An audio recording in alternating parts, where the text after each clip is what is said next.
ನಮ್ಮ ಹಿರಿಯರು ಮಾತನಾಡುವಾಗ ಅಶ್ವಿನಿ ಕುಮಾರರು ಎನ್ನುವ ಮಾತನ್ನು ಕೇಳಿರುತ್ತೇವೆ. ಕೆಲವರು ಅಶ್ವಿನಿ ದೇವತೆಗಳು ಎಂತಲೂ ಕರೆಯುತ್ತಾರೆ. ಇವರು ಸೂರ್ಯ ಭಗವಾನ್ ತಾಯಿ ಸಂಜ್ಞಾದೇವಿಯ ಮಕ್ಕಳು. ಇವರು ಹುಟ್ಟಿದ ಸಂದರ್ಭವು ವಿಶೇಷವಾಗಿದೆ. ತನ್ನ ಪತ್ನಿ ಸಂಜ್ಞಾದೇವಿಯು ಹೆಣ್ಣು ಕುದುರೆ ರೂಪ ತಾಳಿದ್ದನ್ನು ಕಂಡ ಸೂರ್ಯ ತಾನು ಗಂಡು ಕುದುರೆ ರೂಪ ತಾಳಿದ ಸಂದರ್ಭದಲ್ಲಿ ಹುಟ್ಟಿದವರೇ ಈ ಅಶ್ವಿನಿ ಕುಮಾರರು. ಇವರಿಬ್ಬರು ಅಪ್ರತಿಮ ಸುಂದರರು ಮತ್ತು ಯಾವಾಗಲೂ ಜೊತೆಯಲ್ಲಿ ಇರುವರು. ಇವರ ವಾಸ ಸ್ವರ್ಗದಲ್ಲಿಯಾದರೂ ಆಗಾಗ ಭೂಮಿಗೆ ಬಂದು ನೇಗಿಲ ಹಿಡಿದು ಹೊಲ ಉಳುತ್ತಿದ್ದವರು. ಇವರದು ಸ್ವರ್ಣಮಯ ರಥ. ಹೊಲ ಉಳುವ ನೇಗಿಲಿಗೆ ಒಂದು ಸಾರಿ ಹಂಸಗಳನ್ನು ಹೊಡೆದರೆ ಇನ್ನೊಮ್ಮೆ ಗರುಡನನ್ನು ಮತ್ತೊಮ್ಮೆ ಕತ್ತೆಗಳನ್ನು ಹೂಡುತ್ತಿದ್ದರು. ಮೋದು ಎಂಬ ರಾಜ ಎಷ್ಟೇ ಶಕ್ತಿಶಾಲಿಯಾದರೂ ಯುದ್ಧದಲ್ಲಿ ಮಾತ್ರ ಸೋಲುತ್ತಿದ್ದ.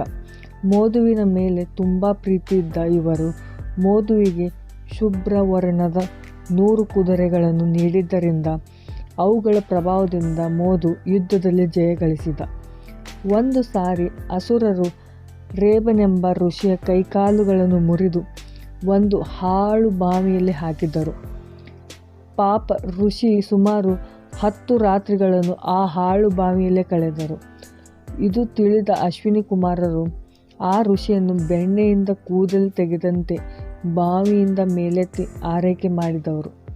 ಅಶ್ವಿನಿ ಕುಮಾರರನ್ನು ಪ್ರಾರ್ಥಿಸಿ ವರ ಪಡೆಯುವುದು ಆಗಿನ ಕಾಲದ ಒಂದು ಪದ್ಧತಿಯಾಗಿತ್ತು. ಇವರಿಬ್ಬರು ದೇವತೆಗಳ ವೈದ್ಯರು. ಚ್ಯುವನ್ ಮಹರ್ಷಿಗೆ ಯೌವನ ಮತ್ತು ಸೌಂದರ್ಯವನ್ನು ದಯಪಾಲಿಸಿದವರು ಇವರು.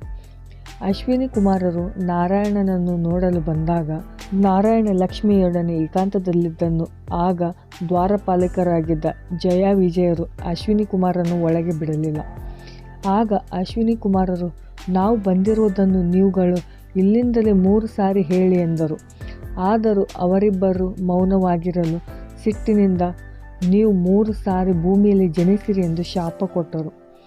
ಅದರಿಂದಾಗಿ ಜಯ ವಿಜಯರು ಹಿರಣ್ಯಾಕ್ಷ, ಹಿರಣ್ಯಕಶಿಪು, ರಾವಣ, ಕುಂಭಕರ್ಣ ಮತ್ತು ಶಿಶುಪಾಲ ದಂತವಕ್ತರಾಗಿ ಜನಿಸಿದರು. ಆದರೆ ಜಯ ವಿಜಯರು ಅಶ್ವಿನಿ ಕುಮಾರರಿಗೆ ನೀವು ಸಹ 1 ಸಾರಿ ಭೂಮಿಯಲ್ಲಿ ಜನಿಸಿ ಎಂದು ಶಾಪ ಕೊಟ್ಟಿದ್ದರಿಂದ ಅವರಿಬ್ಬರು ಮಹಾಭಾರತದಲ್ಲಿ ನಕುಲ ಸಹದೇವರಾಗಿ ಹುಟ್ಟಿ ಮಹಾಭಾರತದಲ್ಲಿ ಪಂಚಪಾಂಡವರಲ್ಲಿ ಸೇರಿದರು. ಈ ಮಾಹಿತಿ ನಿಮಗೆ ಇಷ್ಟವಾದರೆ ಲೈಕ್ ಮಾಡಿ, ಶೇರ್ ಮಾಡಿ, ಸಬ್ಸ್ಕ್ರೈಬ್ ಮಾಡಿ. ಧನ್ಯವಾದ.